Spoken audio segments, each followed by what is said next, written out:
Hi there, this is my channel, Jaru Walks.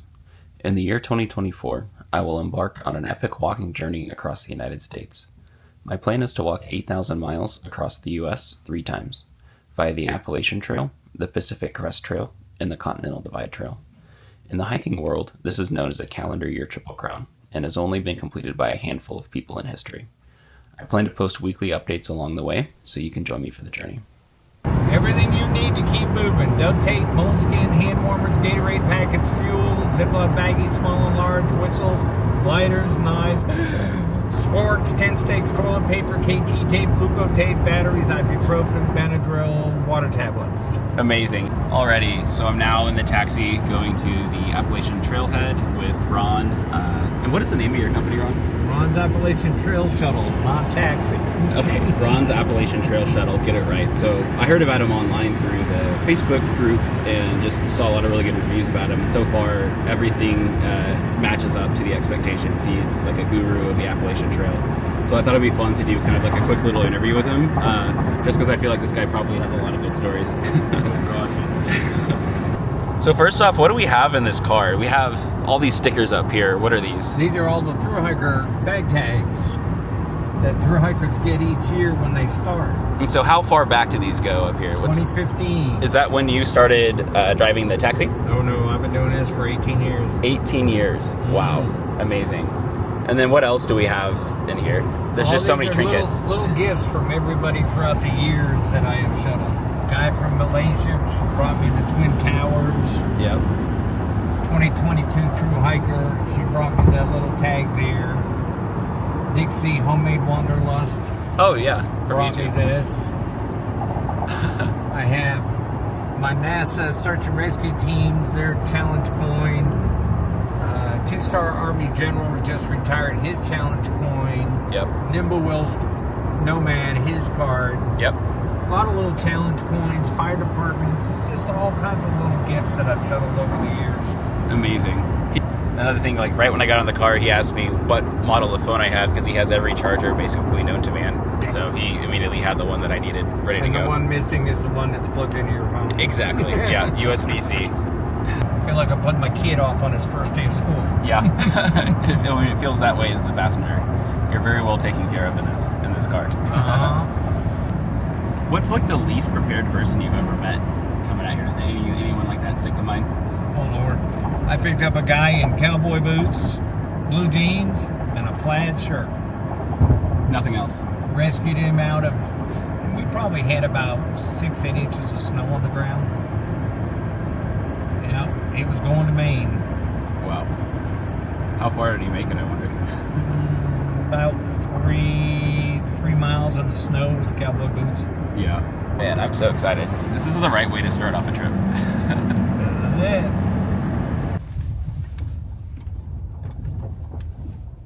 There we are. Okay, if you look over your right shoulder, you'll see a blaze. Got it. Yeah, the white one? Yep. That is southbound. Okay. So you're 9/10 of a mile that way. It's a 400-foot climb in elevation. It's not that hard to do. Okay. You get up top, take your pictures of the fog, sign the book, cry a little bit, turn around, and head back this way. And then right across. Yep. Perfect. This is it. This is where I tell you to go take a hike. All right. I'll keep up my end of the bargain. Saying goodbye to the greatest taxi ride of all time. Thanks, Ron.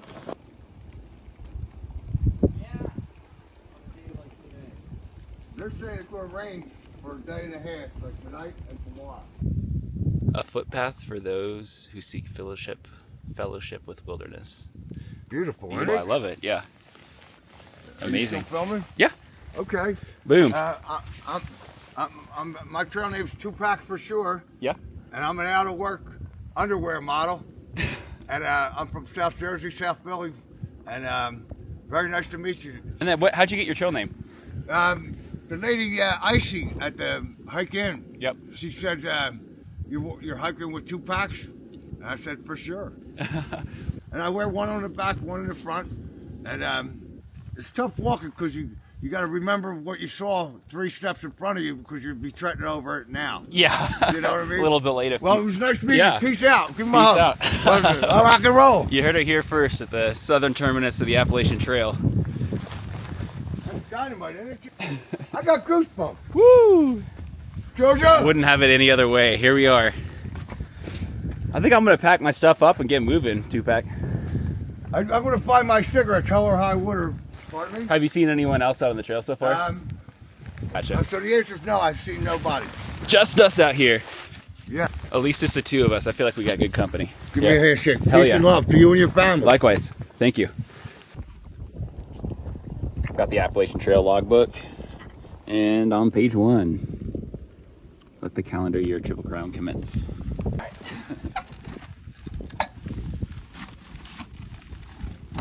Just like that, we're off. If I post the video from the failed attempt at Nobo winter, which I'm pretty sure I will, my plan is to continue hiking through the winter, like, through New Hampshire, all the way up to Katahdin. From there, to reconnect with my footsteps where I left off, 30 miles outside of Baxter Park. So that would connect me all the way up to Canada from the Appalachian Trail start point. And then I guess for other people, again, it feels weird like referring to viewers when I have like currently no viewers, but anyway, for people who are just now tuning in, I'm starting the Appalachian Trail in January. I don't even know the date. I think it's the 23rd. I just wrote that in the logbook. And I'm embarking on an attempt of a calendar year Triple Crown, which would take me all the way up the Appalachian Trail, and then it would take me maybe finishing sometime in May. And then from there, going to do the PCT northbound. And then sometime in the late summer, starting the CDT southbound. And then layered on top of that, I already hiked just a week ago most of the way from the Canadian border to Baxter Park. And then at the end of the year, if I have time, I'm going to come back here and hike from this trailhead to the Gulf of Mexico. So that's like a lot of ambition there. There's a lot of unknown between now and then, but that's the rough sketch.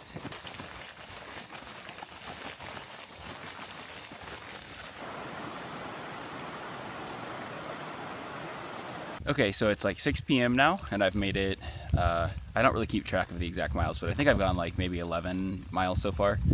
And pretty much what you see behind me is what it's looked like all day. Just heavy fog, rain that's just been downpouring, kind of, not downpouring, but drizzling all day. Probably the most exciting thing today so far was I was hiking down the trail and I kept kind of hearing strange noises, which it sounded like someone rumbling furniture, on the floor above you. And so eventually I was able to get like a good, sound of it, and it was live heavy machine gun fire from the nearby Army Ranger Station. So Ron, who gave me the ride up here, told me that the Appalachian Trail for the first 15 or so miles goes right by the Army Ranger School. So like the elite, I think it's like ground forces, but like, the elite division of the U.S. Army basically trains out here in these hills, like and right up near the Appalachian Trail. So anyway, he just warned me, he hasn't heard reports of it in a while, but apparently it's possible that you could hear like mortars and artillery and machine guns going off. And so I didn't hear the mortars or the artillery, but I did hear a lot of machine gun fire going off as I was walking through these hills. So pretty cool, and I'm definitely glad I had the warning for that. Would have made that maybe a little bit scarier. But anyway, that's where I'm at so far.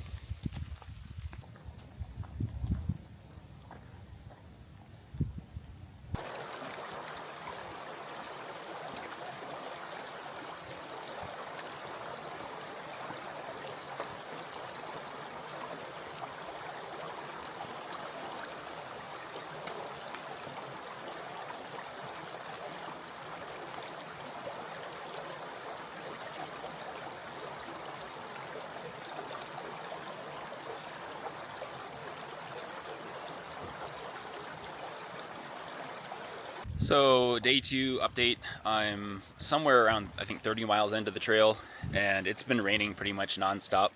You can see the trail. I'm kind of passing over Blood Mountain now. The whole trail's kind of been turned into a makeshift waterfall, but not much I can do about it. So just kind of continuing forward. Yeah, and then the forecast apparently says that there's going to be more rain coming, so that's kind of the theme of the trail so far, is precipitation. And I'm glad that I at least have good rain gear, but even good rain gear is not quite an equal match to the precipitation I've been experiencing so far, because I'm definitely wet under these clothes, but I am staying warm. I'll show this around. This is just pretty wild. But I guess that's what makes this kind of a thing a challenge, because under normal circumstances you would just pull up in a shelter or grab a hostel. And in fact, at the top of Blood Mountain there was a guy, his name was Friendly. He's flip-flopping right now, but he's just sitting here waiting out the storm. And I just chatted with him briefly, and I told him, man, I wish if I weren't on a schedule I probably would be doing the same thing, or maybe get a hostel or something. But anyway, not an option.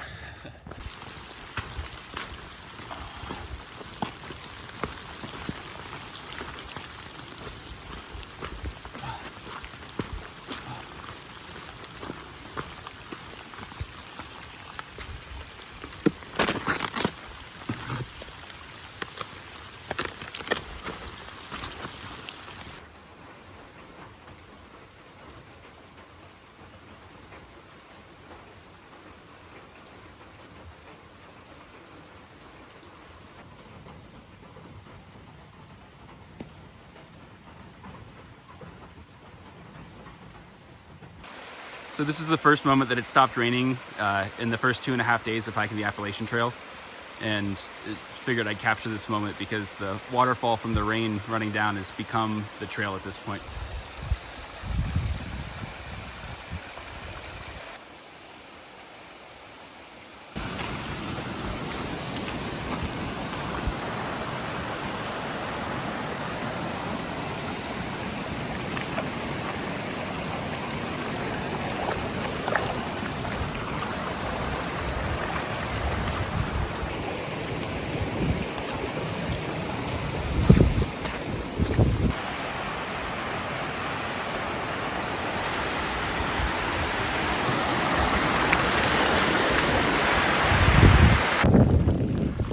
Exactly 15 minutes later, the rain is here.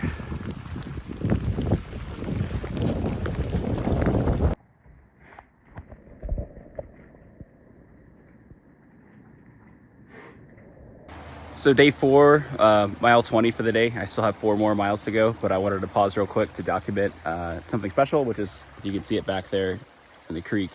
You can't see, I'll show you in a second, but it's right there, hidden in the creek. This is my first trail magic. Let's go check it out. Boom. I don't even really want a beer right now, but I feel like I have to have one for the sake of the trail magic. Maybe I'll take one with me, and if there's someone at the next shelter, I'll give it to them. I feel like that's a bad idea to carry that much weight, but I don't care, let's do it. I'll make a new friend if there's someone at the next shelter.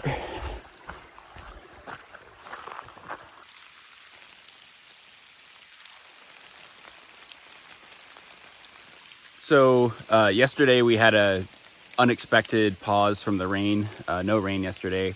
It was forecasted that it was supposed to be 5 days of rain straight. And so now is day 5 of that, and it is raining. It started raining pretty much as soon as I left the shelter this morning. And so my plan is to go about 20 miles down the trail where there's another wooden hut that I can sleep in. I'm only carrying a tarp for my shelter, and so I'm pretty sure it would do fine. If I had heavy wind, I could get my sleeping bag wet. And temperatures are warm enough right now that it's not really a concern, but I just want to kind of do everything I can to mitigate that as a possibility, because I just don't want to be caught out here in cold weather with a wet sleeping bag.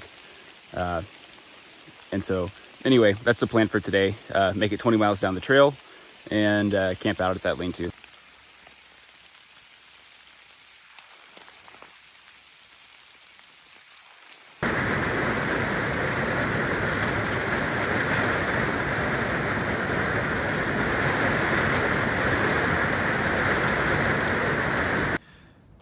So day 6, and all the rain is now turned into snow, waking up.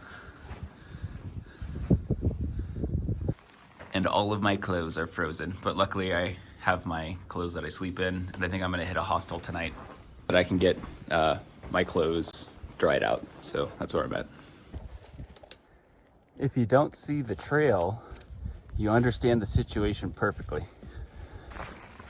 So for the last 5 days, 4 of the days, it rained all day and was downpouring. I mean, just like hard rain to where you're soaked to the bone. And one of the days it didn't rain, but it rained like part of the day. So every day it's rained so far on the trail. So part of my ritual has been setting all my clothes up to just let them drip overnight. And so the last day of rain forecasted was yesterday. But then this morning, I woke up to temperatures around 30 degrees Fahrenheit, so colder than what was forecasted. And overnight, all of my clothes that were hung up froze. And now that's something I'm aware of. You know, when it's gonna freeze, you should put your clothes in a bag, put them in your sleeping bag, keep them warm so they don't freeze. But I just didn't think it was gonna get that cold last night. So this morning I woke up to long, you know, like my smart wool pants, stiff as a board, socks stiff as a board. It took me, my shoes were frozen stiff, the shoelaces were frozen. All of the little like click, you know, like the cords, all of the cords, sorry, I just walked into a tree. All of the cords on my bag are frozen. So if you want to like tighten or loosen something by cinching it, the ice expanded and you couldn't move them. So my hip belt I couldn't use for the first like mile or so. And then I used my like breath to breathe on it for a while till they finally unfroze. Hold on, look at this, gotta step over this guy. Wow. I really don't like trees that are knocked down over the trail. So anyway, I was finally able to get my hip belt adjusted, which was really causing pain because somehow it was cinched super tight last night. So anyway, yeah, I just woke up to a winter wonderland. And talk about kind of difficulty was the combination of being rained on for 5 days straight. Everything is soaked. I mean, soaked like to the core of the fabric. And then it freezes. Like, we're not talking like I sweat in it and then it froze a little bit. It just froze. And so, you know, an aspect of this counter, your Triple Crown attempt is I'm passing all these people who, when it rains, they're able to just kind of like sit and wait it out. Like, I met a guy back there who he was camping out for 5 days straight, waiting for the rain to finish. Super nice guy. His name was actually Friendly. And, you know, I'm on a different mission and I just can't do that. And there's no judgment of the people who are taking their time. I totally would do the same thing. I mean, this is miserable, the rain. But that's one of the challenges of the County of Triple Crown. It's not just big miles, quick into town, quick out. It's like when it rains and your clothes are wet, you have to wake up early the next morning, put them on and keep going. And like this morning, all my clothes are frozen stiff and you got to cinch them on. And it took me an extra like 20-25 minutes to get all that stuff on because it was frozen. Put it on, slowly let it melt against your body, and then get out and keep hiking. So, I mean, it's just been one, you know, punch to the face, one after the next. But spirits are still doing well. I'm definitely a little bit behind pace, but I think it's important to strike close to my target, which is for right now 23 miles a day. God, ran into another tree. And so far I've had a 24-mile day, a 23-mile day, a 21-mile day, and then 2 shorter days. And so that's put me a little behind schedule, but I think it's better for me to not take it easy, but just not go too nuts at the start. And so for me, I'm taking it a little easy, but I'm planning to ramp it up in the coming weeks. So that's kind of where I'm at. yeah, I'll sign off for now. Right as this wind's ripping through. All right, see ya.